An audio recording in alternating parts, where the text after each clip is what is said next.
Hello, everybody, and welcome to the fourth episode of the Cube Stuff Saturdays podcast. I'm your host, Max Chan, or MC Stuff, and joining me today is Sebastian Carrillo and Ben Edwards. So, thank you both for coming on the show today. Yep. Yeah. Alright, so before we get into the conversation, I just want to say that if you, as the viewer, would like to be on the show in the future, like Sebastian and Ben are, then please join my Discord in the link in the description down below. Alright, so the way this is going to work is I'm going to ask Sebastian and Ben some basic questions so the viewers get to know them a little bit better. Then after, we're going to have a conversation about the topic of this podcast, which is about sponsorships and sum of ranks. And also, before I forget, we'll have a show notes document where I'll put any links in the description and anything we mention in the show in that doc. So now on to the general questions. So the first one I have for you guys is, how long have you been cubing and how did you get into cubing? I think I've been cubing. I think I've known how to solve a cube for probably like 6 years now, but I've only been really like going for speed and competitively cubing for about 2 years. And I think my story is pretty similar to most people's. Like I saw my brother doing it, I thought it was pretty cool, so I ordered a cube, learned how to solve it, and then the thought of getting faster just intrigued me more than it did him. Yeah, that's interesting. Yeah, Sebastian, what about you? For me, I've been cubing for around 2.5 years, and uh, I learned how to solve the cube around then as well. A kid at my school started a Rubik's Cube club, and I didn't think of it much when I first heard of it, but one day I didn't really have much to do after school, so like I checked it out, and I walked in, I was seeing all these different puzzles for the first time, and I was very, very like intrigued by it, and I was very interested by like seeing a Megaminx for the first time, and they had that weekly, and I kept going to it, and they offered me to teach me how to solve the cube, and it took me like by the end of the week, I was already able to solve it in like under 5 minutes. I learned it like day three, so yeah. Wow, that's impressive. Yeah. All right, so I'm going to share my story too, like I do in the previous episode. So I started cubing in August of 2015. You could say that that's when I learned. So basically, I got inspired from this kid at a summer camp that I went to, and then he had a Rubik's Cube. He only could solve about the first layer or so, and then he told me to learn to solve the cube. So I learned from YouTube, and then I bought my Rubik's brand the next day or so from like Amazon, and then I learned to solve it. And then I went to my first comp in November 2015. So yeah, that's how I started. All right, so the second question I have for you guys is, who do you think will take over the cubing scene this decade? As in, like a person or a couple people, like Felix was of like the last decade or so. Like he was like the main person. Like who do you think will come up next? Are we talking about like content creation or like speed? I think mainly speed, but you can add in content creation as well if you like. Okay, I just asked about content creation because I think channels like JPerm are just going to continue to blow up. Because he puts out really informative or like really entertaining stuff just like constantly. So I feel like he's just going to continue to grow, which is awesome for him. And then in terms of speed, I'm not sure if Max will be like the best for like the next decade, like Max Park. I'm not sure about that. I think I can see people like Sean Patrick Villanueva, Leo Borromeo. Leo Borromeo is probably going to be the best for a very very long time, like after Timon's done. So that's what I have to say about that. I think it's going to be Leo. Yeah, I agree with that too. All right, Sebastian, what about you?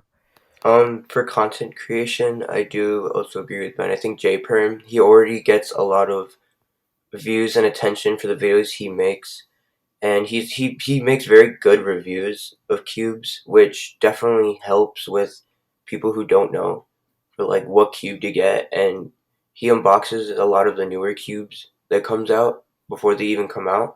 So it's a good like heads up of what the cube will be like. In terms of speed, I feel like Max definitely won't be as relevant, or he'll still be relevant, but he won't be as like not everybody will be talking about him as much as we did the past few years. Um, Leo, I do agree with. He's so young that like the fact that he's so fast and so young is actually mind blowing to me. I do think Timon will have some type of fame, but it won't last as long as Leo. I don't want to go like just because of age, but like I feel like Leo Leo has has a high so much ceiling. more room for improvement. So yeah. Yeah, yeah. All right, so I'll talk about this too. So I think JPerm, yeah, definitely maybe in the next 5 years or so, next if he still does cubing, then I could definitely see like one of these cubing channels reach like 1 million subscribers or something. Because I feel like a lot of newer cubers they go to JPerm because he has a lot of content out there, and then they get in that loophole of his content. They keep watching it over and over, and then yeah, that's like they get in that loophole sort of, and on sort of like like the fast people now, or like who's going to take over the cubing scene. Yeah, I agree with you guys with Max. I feel like he's not going to stay relevant as much as Leo or Timon would, because Max only does like a certain amount of events. Like maybe if he started doing other events, I don't know. But yeah, Leo would, I think definitely he has a lot of like time ahead of him to keep learning and all that. So that's what I think as well. All right, so the third question I have for you guys is, can you tell the audience one interesting fact about yourself? I mean, two interesting facts. So one of them is cubing related and one of them is non-cubing related that you think nobody else knows about you. Wow. Sebastian, you go first. I gotta think.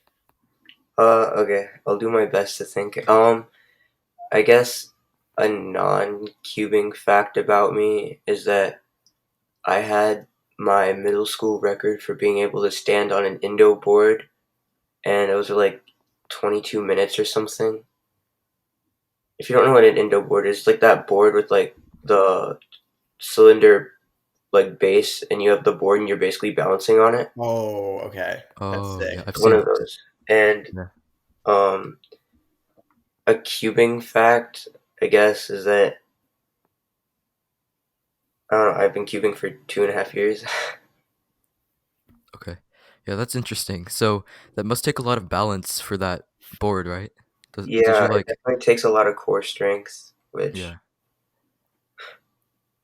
All I'd right. say a non-cubing fact is that I am like a long distance runner, so like cross country and track is like my sport. And because of that, I would like to think some relatively strong legs. And so one time to show my friend up, I did a wall sit for like 28 minutes.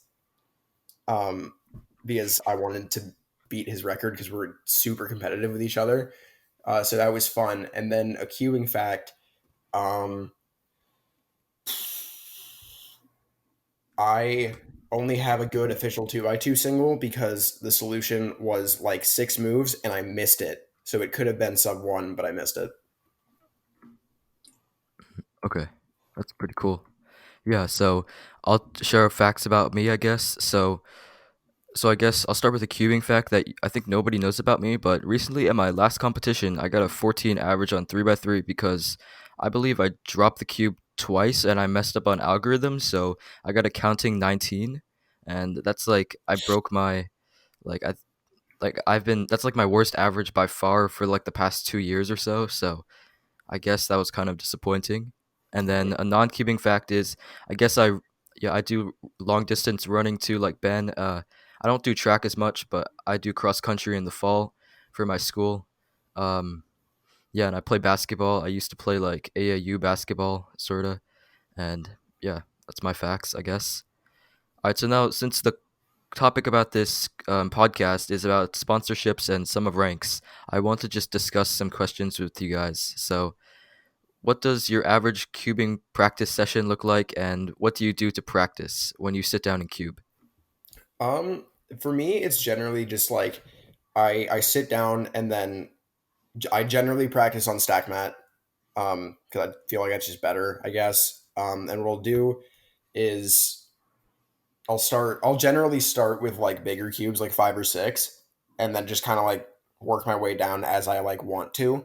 Like the goal is to make the practicing as enjoyable as it can be, so that I don't like burn myself out, because that's obviously not exactly ideal. And my practice sessions typically last like, I don't know, if I'm really bored, I'll do like 2 sessions that are like 2 hours long in a day, but generally I'll practice like about an hour to 2 hours a day. um, and mine, I mean, Since I do a bunch of different events, I just kind of like choose any random event I feel in the mood of doing. And I'm one of those people that has like a huge CS timer session for like every event. So I'll probably, if it's depending on the cube, if it's like 5 by 5, I'll probably do like an average of 50. And after that, usually, like if this is like early in the morning when I like first start cubing, like after I'm free, I'll do that. And probably after that, all my hands will be like warmed up and then I'll go on to a different event. And I always use stack mat due to the fact that like I want to make it feel as like a competition as much as possible. Um, and I usually try to practice like I try to like pick 3 events that I want to do that day, and I basically do like a cycle in between those events when I'm practicing. Yeah, I completely agree with that. So I have a very similar practice routine to Sebastian. So recently I've been picking up 6 by 6, I guess. I feel like yeah, I've been spamming some solves too. I've done about like 50 solves in the past couple of days also. And you like especially in big cubes, I find that your times do drop a lot when you spam solves. Mhm. Not as much in three I by agree. three, probably. So yeah, because my times I believe I was averaging around 240 in like the beginning of quarantine, I believe, and then now like around now I'm averaging around like 220. So yeah, I can see some improvement with that, and just spamming solves I guess does help a little bit. All right, so the second question, I have like kind of a split question for both of you. One is about sponsorship for Ben, and the other one is about sum of ranks for Sebastian. So for Ben, how did you get sponsored? Like, did you ask the Cubicle to sponsor you, or did they come to you first? Okay, so I feel like my story with sponsorship is probably similar to a couple other people who are also in the same like boat as me. There's this program they have called the Cubicle Ambassador Program. Um, and so that's why if you see on Instagram people are like, "Oh, I'm now an ambassador to the Cubicle." That's like the technical title for it. Um, but basically in like March, I want to say, they put out a Google form in their Instagram bio that was like, "Oh, we're looking for ambassadors. Fill this out if you think you can." And what I'm assuming like went down there is a bunch of like people who are like relatively young, like filled one out and then were like disappointed when they didn't like make it. But I filled one out and I didn't really think anything of it. Um, and then about I want to say a month later, it was actually Phil Yu followed me on Instagram, and I was like, "What? Okay." And then about 2 weeks later, I got an email from Jules at the Cubicle that said, "We want to sponsor you," and I'm assuming that was based off of the application that I sent in. So basically, I guess applied, and then they liked the application, so they took it. Yeah. All right. So adding on to that, sorta, are there any benefits? Like, have you like received anything like discounts to like cubes or something, or what have you like gotten out of this? I actually can't like say that. I remember I talked to Jules before coming on here about like what I can and can't say about that. I can't say like explicitly exactly what I get out of it, but it is nice. And if you want to use the term tester, I guess you could use that.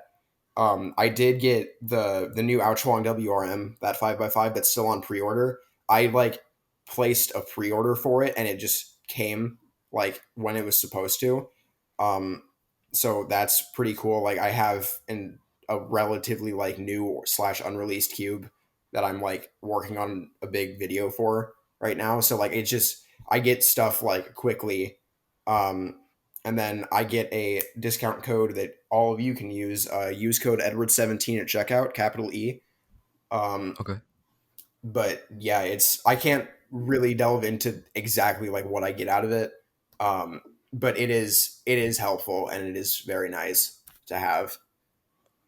Yeah, yeah, I totally understand that. I'll put your discount code in the show notes of this podcast. So you guys, as the viewer, be sure to use Ben's discount code at the Cubicle at checkout.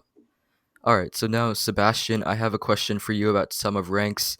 So I noticed that you sort of improve very quickly in many events because I was looking at your WCA profile the other day, I guess, and those times, I guess, I don't know if I've talked to you like recently, but I heard that you've gotten faster, and so what do you think you'll do in the future to keep improving with all these events, or yeah, like that?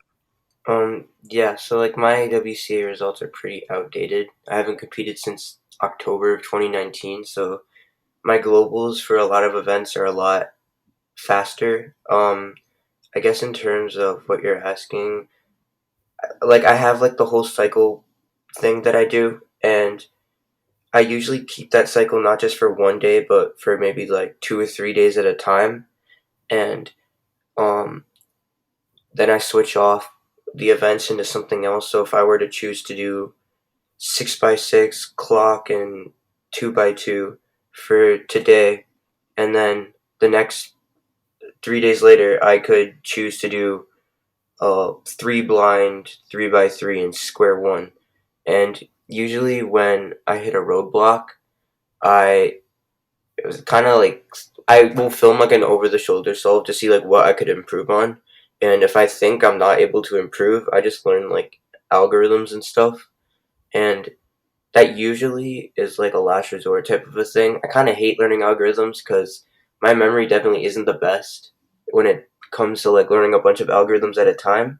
If it's like one or two, it's completely fine, but otherwise, it's kind of a hassle. Yeah, yeah. Okay. So the next question I have for you guys is there any specific cuber you look up to in terms of like improving or just cubing in general, like somebody who inspires you? Um, I would say, like Sebastian said earlier, I think it's still mind blowing how fast Leo is for how young he is. Like I think he's like 12 or something, and he's ridiculous. He's just ridiculous. So it's like inspiring to look at that to see someone like with so much more potential already doing this. It just makes you think, oh, I can go further too.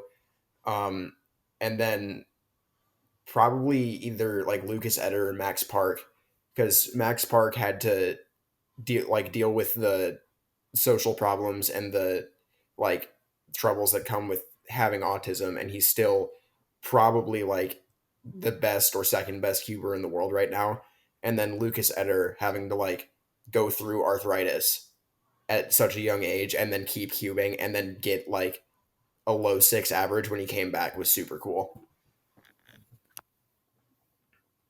For me, since I do a lot of events, I kind of look up to like, I guess when I see like a friend of mine improve in an event, I kind of like look up to them. Like once they're faster than me, I kind of like get inspired to want to get faster than them. I guess more, I guess you want to say relevant people I look up to. Stanley Chappell is one of them. I find that his solves are just really nice to watch, and he when he does do cubing streams, he gives me a lot of like tips when I like kind of inform him on a problem I'm having.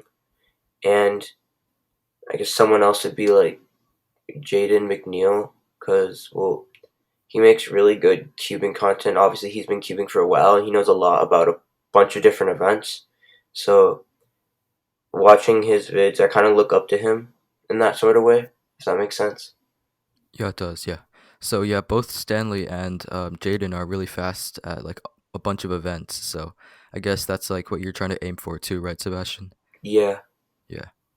All right. So the last question, the conversation question that I prepared for you guys is, do you find it that you can get sponsored with being good at like a lot of events, like being good at some of ranks, or is it geared towards people who are just fast at mainly one event, or because they're like one of the only cubers in their nation or something? Okay, I think this is sort of a misconception that I kind of do like want to cover. So thank you for bringing this up.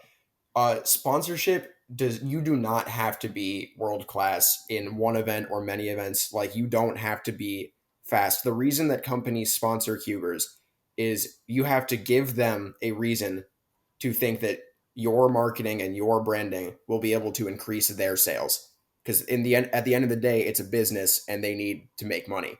So if they think, oh, this person's really fast, if we endorse this person, people will be like, yo, Cubicle people are really fast, and then they'll buy from us. That's one way to do it. But if you find people like the Cuban couple on Instagram, if you know them, um, they are like their brand is that they're this couple who like cubes together for fun and they go to competitions together, and it's like a really wholesome and like family friendly brand. And then they ended up getting sponsored because that's something that I think the Cubicle saw. Oh well, these people can promote our brand well and make us money. And it's not me saying that the Cubicle is a bunch of money hungry freaks. Don't take it that way. They're not. But the reason people get sponsored is because they have done something or they show characteristics that will make the company more money. Yeah, this goes along the lines like of people who create content too. Like that's why like J Perm I guess is well this is not the Cubicle, but he gets sponsored by Speedcube Shop because he's promoting their business and unboxing the cubes. Like he always puts like a link in the description down below with a discount code. Like a lot of these YouTubers, like also Cube Solve Hero. I'm just thinking of all these big YouTubers, and I guess Derek Huber. yeah, yeah, they promote their discount code and yeah, all that stuff. So that's another way I'm thinking too. So Sebastian, do you have any thoughts about this? Yeah, I agree with Ben 100% that it's not just about speed or just like being fast at one event or multiple events. Obviously, it can help, but like, I feel like personality is one of the biggest parts of a sponsorship, and that um, obviously, if the cubicle thinks that you can help obviously support them in a way either for speed, YouTube content, or um, like the Cuban couple, for instance, being able to put out good content on Instagram, um, then it plays a big part.